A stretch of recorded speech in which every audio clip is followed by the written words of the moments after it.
जी अस्सलाम वालेकुम। हाँ जी, कौन? अच्छा अच्छा। पहचान यार शबीर है। अच्छा अच्छा अच्छा अच्छा, हाँ की हाल है शबीर? बस मैनू यही शक पै रहा ਸੀ मैं शबीर है या कबीर है, बस कौन है दोवां चों? अच्छा अच्छा अच्छा। शबीर होर सुना फिर, अम्मी अबू का की हाल ही ठीक है? बाकी छोटे सब खैर खरीए थे? अच्छा अच्छा। किस तरह याद किया ही अज? ਓਏ ਆਹੋ ਯਾਰ, ਤੁਸੀਂ ਤੇ ਜੋ ਤੁਹਾਡੀ ਭੈਣ ਫੋਤ ਹੋਈ ਹੈ ਤੁਸੀਂ ਤੇ ਬਿਲਕੁਲ ਹੀ ਮੂੰਹ ਕਾਲਾ ਕਰ ਲਿਆ, ਤੁਸੀਂ ਤੇ ਬਿਲਕੁਲ ਹੀ ਆਣਾ ਜਾਣਾ ਹੀ ਛੱਡ ਦਿੱਤਾ। नहीं नहीं नहीं यार, मतलब ये नहीं ਹੁੰਦਾ, देखो अल्लाह माफ़ करे, कोई गल हैगी है मतलब ਜ਼ਾਹਿਰ ਹੈ ਬਿਲਕੁਲ, ਇਹ ਤੇ ਗੱਲ ਹੈ। ਉਹਨੇ ਕੰਮ ਕਾਜ ਸਾਰਿਆਂ ਨੂੰ ਹੁੰਦੇ ਨੇ ਯਾਰ, ਦੇਖੋ ਮਤਲਬ ਇਹ ਜ਼ਿੰਦਗੀ ਹੈ, ਇਹ ਜ਼ਿੰਦਗੀ 'ਚ ਬੰਦੇ ਨੂੰ ਦੌੜ ਭੱਜ ਹਰ ਕਿਸੇ ਦੇ ਕੰਮ ਕਾਜ ਹੁੰਦੇ ਨੇ, ਲੇਕਿਨ ਜਿੱਥੇ ਤੁਲਕਦਾਰੀ ਹੋਵੇ, ਰਿਸ਼ਤੇਦਾਰੀ ਹੋਵੇ, ਲੋਕੀ ਇਸ ਤਰ੍ਹਾਂ ਤੇ ਨਹੀਂ ਭੁੱਲ ਜਾਂਦੇ ਨੇ ਯਾਰ। ਭੈਣ ਤੁਹਾਡੀ ਫੌਤ ਹੋਈ ਉਸ ਤੋਂ ਬਾਅਦ ਤੁਸੀਂ ਬਿਲਕੁਲ ਹੀ ਜਨਾਬ ਕੋਈ ਨਾ ਤੁਹਾਡੇ ਅੰਮੀ ਅੱਬੂ ਆਉਂਦੇ ਨੇ, ਨਾ ਤੁਸੀਂ ਕਦੀ ਮਤਲਬ ਯਾਦ ਕੀਤਾ ਹੈ। ਤੇ ਅੱਜ ਜਨਾਬ ਫੋਨ ਕਰਕੇ ਕਹਿਣ ਡਿਆ ਪਛਾਣਿਆ ਜੇ ਹੈ, ਇਸ ਤਰ੍ਹਾਂ ਤਾਂ ਨਹੀਂ ਨਾ ਹੁੰਦਾ ਯਾਰ। ਆਪਣੇ ਭੈਣ ਭਰਾਵਾਂ ਨੂੰ ਕੌਣ ਨਹੀਂ ਪਛਾਣਦਾ ਯਾਰ। ਚਲੋ ਅੱਲਾ ਖੈਰ ਕਰੇ। ਮੈਂ ਠੀਕ ਹਾਂ ਬਿਲकुल, शुक्र अल्लाह पाक दा। हाँ जी अलहमदुलिल्लाह, सब ठीक हाँ जी, सब ठीक है।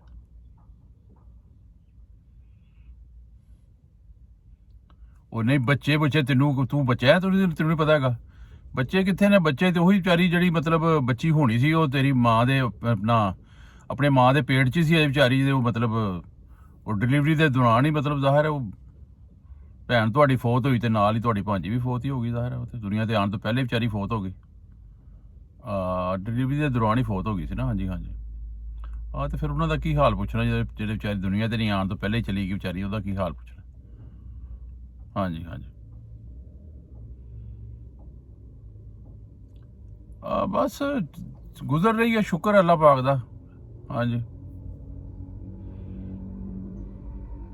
ਉਹ ਨਹੀਂ ਯਾਰ, ਨਹੀਂ ਨਹੀਂ ਸੋਹਣੇ, ਅਜੇ ਗੱਲ ਹੈਗੀ ਹੈ ਕਿ ਦੇਖੋ ਅਜੇ ਤੇ ਸਾਲ ਗੁਜ਼ਰੇ ਹੈ ਤੇ ਅੱਲਾ ਖੈਰ ਕਰੇ। ਜ਼ਾਹਿਰ ਹੈ ਜ਼ਿੰਦਗੀ ਢੇਰ ਸਾਰੀ ਪਈ ਹੈ ਤੇ ਉਹ ਜ਼ਾਹਿਰ ਹੈ ਕੁਛ ਨਾ ਕੁਛ ਕਰਨਾ ਤੇ ਪੈਣਾ ਹੀ ਹੈ, ਲੇਕਿਨ ਮੈਂ ਤੇ ਉਹ ਮਤਲਬ ਇਹੀ ਚਾਹੁੰਦਾ ਹਾਂ ਕਿ ਯਾਰ ਤੁਸੀਂ ਕੋਈ ਖਿਆਲ ਕਰੋ। ਜ਼ਾਹਿਰ ਹੈ ਤੁਹਾਡੀ ਭੈਣ ਸੀ ਤੇ ਤੁਸੀਂ ਕੋਈ ਛੋਟੀ ਦਾ ਰਿਸ਼ਤਾ ਦੇ ਦਿਓ।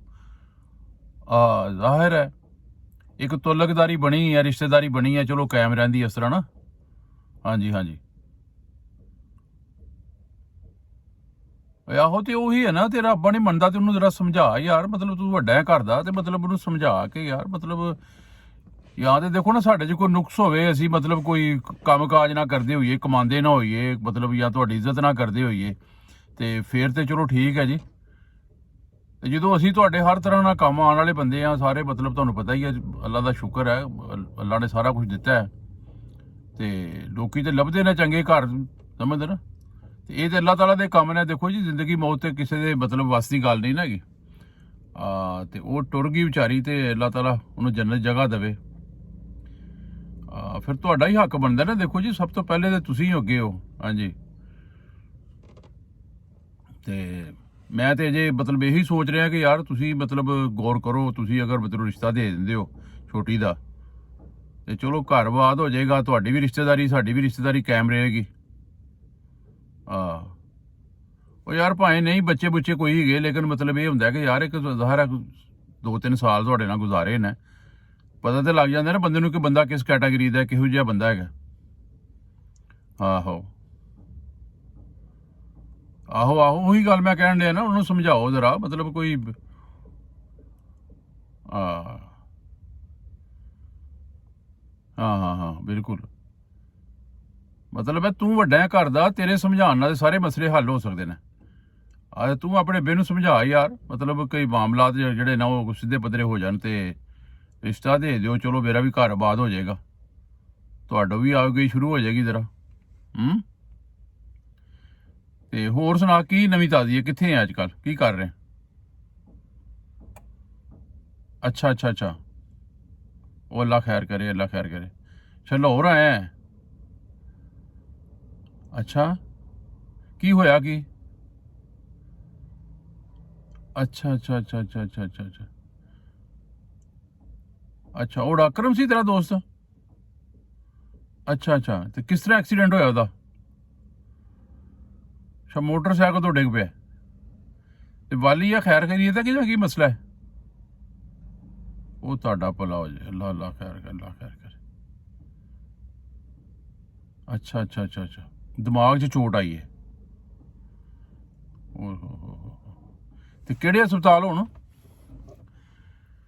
ਅੱਛਾ, ਜਨਰਲ ਹਸਪਤਾਲ ਹੋ। ਅੱਛਾ ਯਾਰ, ਅੱਲਾਹ ਤਾਲਾ ਖੈਰ ਕਰੇ ਬਈ, ਹੈ।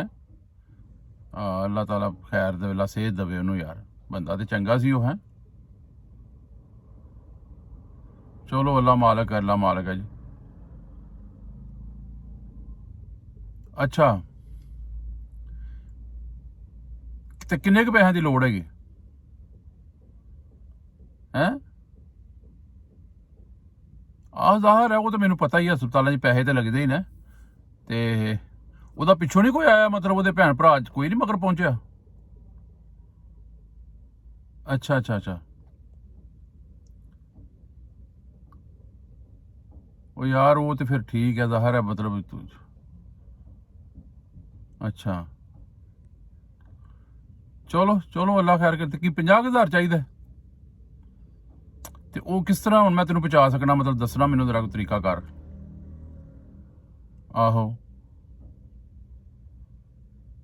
ਜਾਇਜ਼ ਕੈਸ਼ ਭੇਜ ਦਿਆਂ? ਹਾਂ ਹਾਂ, ਤੇ ਜਾਇਜ਼ ਕੈਸ਼ ਕਿਹੜੇ ਨੰਬਰ ਤੇ ਬਣਿਆ ਹੈ? ਅੱਛਾ, ਇਸੇ ਨੰਬਰ ਤੇ ਬਣਿਆ ਹੈ? ਇਸੇ ਨੰਬਰ ਤੇ ਬਣਿਆ, ਜਾਇਜ਼ ਕੈਸ਼ ਹੀ ਹੈ ਨਾ?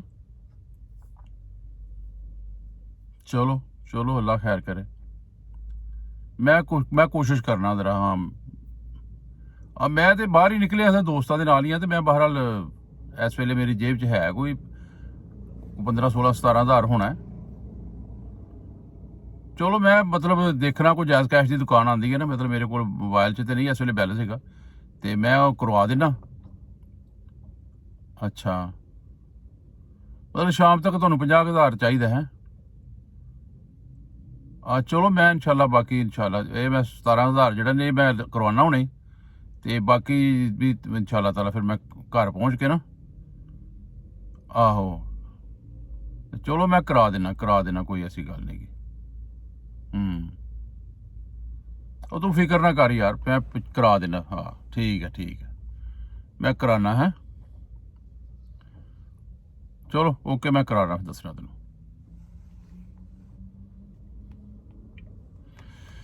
ਦੋਸਤੋ, ਇਹ ਸਾਰੀ ਰਿਕਾਰਡਿੰਗ ਤੁਸੀਂ ਸੁਣੀ, ਵੀਡੀਓ ਸੁਣੀ, ਇਹ ਮੇਰੇ ਸਾਲਾ ਸਾਹਿਬ ਸਨ, ਜਿਹੜੇ ਫਰਜ਼ੀ ਸਾਲਾ ਸਾਹਿਬ ਬਣ ਰਹੇ ਸਨ ਜਾਣਬੁੱਝ ਕੇ। ਮੈਂ ਉਹਨੂੰ ਸਾਰੇ ਮਤਲਬ ਇੱਕ ਫਰਾਡੀਆ ਸੀ, ਮੈਨੂੰ ਕਾਲ ਕਰ ਰਿਹਾ ਸੀ ਕਿ ਜੀ ਮਤਲਬ ਪਹਿਚਾਨਿਆ ਜੇ, ਤੇ ਮੈਂ ਉਹਨੂੰ ਫਿਰ ਖੁਦ ਹੀ ਆਪਣੇ ਤੌਰ ਤੇ ਕਿਹਾ, ਮੈਂ ਕਿਹਾ ਯਾਰ ਸ਼ਬੀਰ ਬੋਲਣਾ ਪਿਆ ਕਿ ਕਬੀਰ ਬੋਲਣਾ ਪਿਆ? ਤੇ ਉਹਨੇ ਦੱਸਣਾ ਪਿਆ ਜੀ ਸ਼ਬੀਰ ਬੋਲਣਾ ਪਿਆ ਜੀ।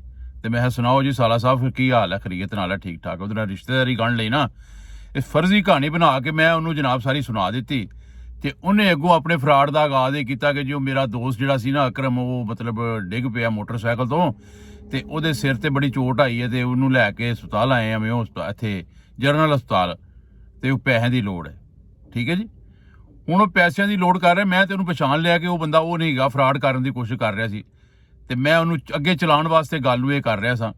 ਮੈਂ ਉਹਨੂੰ ਹੁਣ ਕਿਹਾ ਕਿ ਮੈਂ ਤੈਨੂੰ 17,000 ਰੁਪਏ ਭੇਜਣਾ, ਤੇ ਬਾਕੀ ਵੀ ਤੈਨੂੰ ਭੇਜ ਦੇਣਾ, 50,000 ਰੁਪਏ ਦੀ ਡਿਮਾਂਡ ਕਰ ਲਈ। ਤੇ ਦੋਸਤੋ, ਮੇਰਾ ਇਹ ਵੀਡੀਓ ਬਣਾਉਣ ਦਾ ਮਕਸਦ ਜਿਹੜਾ ਸੀ ਉਹ ਇਹ ਸੀ ਕਿ ਇਹ ਲੋਕ ਇਸੇ ਤਰ੍ਹਾਂ ਤੁਹਾਨੂੰ ਕਾਲ ਕਰਨਗੇ ਤੇ ਕਹਿਣਗੇ ਹਾਂਜੀ ਪਛਾਣਿਆ, ਕੀ ਹਾਲ ਹੈ, ਠੀਕ ਠਾਕ ਹੋ? ਬੰਦਾ ਜਿਸ ਵੇਲੇ ਥੋੜੀ ਜਿਹੀ ਆਵਾਜ਼ ਕਿਸੇ ਨਾਲ ਰਲਦੀ ਹੁੰਦੀ ਹੈ, ਕਿਸੇ ਰਿਸ਼ਤੇਦਾਰ ਨਾਲ, ਤੋਲਕ ਵਾਲੇ ਨਾਲ, ਤੇ ਬੰਦਾ ਕਹਿੰਦਾ ਯਾਰ ਉਹ ਤੂੰ ਫਲਾਣਾ ਹੈ, ਤੇ ਜਿਹੜਾ ਤੁਸੀਂ ਕਹੋਗੇ ਉਹਨੇ ਕਹਿਣਾ ਹਾਂਜੀ ਹਾਂਜੀ ਹਾਂਜੀ ਹਾਂਜੀ ਉਹੀ ਹੈ ਜੀ, ਹਾਂਜੀ ਸੁਣਾਓ ਜੀ ਕੀ ਹਾਲ ਹੈ, ਖੈਰ ਖਰੀਅਤ ਨਾਲ। ਉਹ ਅਗਲੇ ਕੋਲੋਂ ਗੱਲ ਸੁਣ ਕੇ ਅਗਲੀ ਗੱਲ ਉਹ ਬਣਾ ਲੈਂਦੇ ਨੇ, ਤੇ ਅਗਲਾ ਜਿਹੜਾ ਤਰੀਕਾਕਾਰ ਹੁੰਦਾ ਉਹਨਾਂ ਦਾ ਕਰ ਲੈਂਦੇ ਨੇ। ਤੇ ਮੋਸਟਲੀ ਇਹ ਫਰਾਡ ਕਰਨ ਵਾਸਤੇ ਇਹੋ ਹੀ ਕਹਿੰਦੇ ਨੇ ਕਿ ਜੀ ਮੈਂ ਕਿਤੇ ਆਇਆ ਸਾਂ, ਮੈਨੂੰ ਐਮਰਜੈਂਸੀ ਪੈ ਗਈ, ਮੈਨੂੰ ਇੰਨੇ ਕੁ ਪੈਸਿਆਂ ਦੀ ਲੋੜ ਹੈਗੀ ਹੈ, ਤੇ ਤੁਸੀਂ ਮੈਨੂੰ ਕਰਾ ਦਿਓ ਜੀ, ਤੇ ਮੈਂ ਇਨਸ਼ਾਅੱਲਾ ਤਾਲਾ ਤੁਹਾਨੂੰ ਜਾ ਕੇ ਭੇਜ ਦਿੰਦਾ। ਜਾਂ ਫੌਤਗੀ ਦਾ ਬਹਾਨਾ ਬਣਾਉਣਗੇ, ਜਾਂ ਮਤਲਬ ਐਕਸੀਡੈਂਟ ਦਾ ਬਹਾਨਾ ਬਣਾਉਣਗੇ। ਤੇ ਦੋਸਤੋ, ਗੱਲ ਕਰਨ ਦਾ ਮਕਸਦ ਇਹ ਸੀ, ਵੀਡੀਓ ਬਣਾਉਣ ਦਾ ਮਕਸਦ ਇਹ ਕਿ ਐਸੇ ਫਰਾਡੀਏ ਲੋਕਾਂ ਕੋਲੋਂ ਮਹਿਫੂਜ਼ ਰਹੋ, ਬਚੋ ਇਹਨਾਂ ਲੋਕਾਂ ਕੋਲੋਂ, ਕਿਉਂਕਿ ਇਹ ਲੋਕ ਫਰਾਡ ਕਰਦੇ ਪਏ ਨੇ, ਬਹੁਤ ਸਾਰੇ ਫਰਾਡ ਇਸ ਤਰ੍ਹਾਂ ਦੇ ਹੋ ਰਹੇ ਨੇ ਤੇ ਅੱਲਾਹ ਤਾਲਾ ਤੁਹਾਨੂੰ ਸਾਰਿਆਂ ਨੂੰ ਹਦਾਇਤ ਦੇਵੇ। ਹਾਂਜੀ ਹਾਂਜੀ, ਕਿ ਬਿਲਕੁਲ ਅੱਲਾਹ ਤਾਲਾ ਇਹਨਾਂ ਕੋਲ ਮਹਿਫੂਜ਼ ਰੱਖੇ। ਅੱਲਾਹ ਤਾਲਾ ਸਾਰਿਆਂ ਨੂੰ ਹਦਾਇਤ ਦੇਵੇ। ਤੇ ਗੱਲ ਅਗਰ ਪਸੰਦ ਆਈ ਹੋਏ, ਵੀਡੀਓ ਪਸੰਦ ਹੋਈ ਤੇ ਲਾਈਕ ਕਰ ਦਿਓ, ਸ਼ੇਅਰ ਕਰ ਦਿਓ। ਤੇ ਜਿਹੜੇ ਦੋਸਤ ਚੈਨਲ 'ਚ ਨਵੇਂ ਨੇ, ਚੈਨਲ ਨੂੰ ਸਬਸਕ੍ਰਾਈਬ ਕਰੋ, ਚੈਨਲ 'ਚ ਸ਼ਾਮਲ ਹੋ ਜਾਓ। ਕੱਲ ਫੇਰ ਇੱਕ ਨਵੀਂ ਵੀਡੀਓ ਦੇ ਨਾਲ ਹਾਜ਼ਰ ਖਿਦਮਤ ਹੋਵਾਂਗਾ। ਕੱਲ ਤੱਕ ਇਜਾਜ਼ਤ, ਅੱਲਾਹ ਹਾਫਿਜ਼।